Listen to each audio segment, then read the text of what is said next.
Assalamualaikum. Dengar baik-baik. Abang Rasyid ada kat kebun ni. Ni semua dia kahwin. Ni kawan-kawan datang. Abang Rasyid bagi makan. Ni Asing.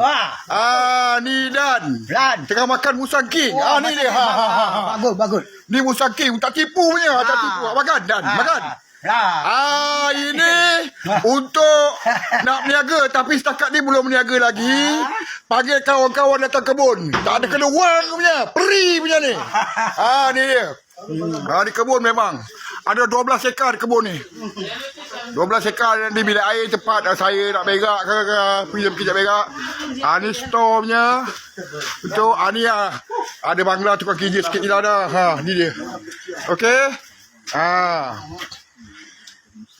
Tengok ni dia. Makan. Tengok. Cak. Cak. Cak. Dia makan sampai cemak mulut. Musang king. Tak percaya abang Rasyid ambil satu Ni nampak. Ni musang king nampak. Tak ada biji punya. Okey Okey, jangan lupa. Abang Rasyid nak berniaga dia, Abang Rasyid akan beritahu. Mungkin besok atau lusa start. Tengok berapa bulan dah, hari Khamis ke, hari Jumaat ke, hari Sabtu ke. Ini hari berapa bulan? 23, mungkin 24 ataupun 25 hari bulan. Hari-hari beri orang makan dia kat kebun. Okey terima kasih.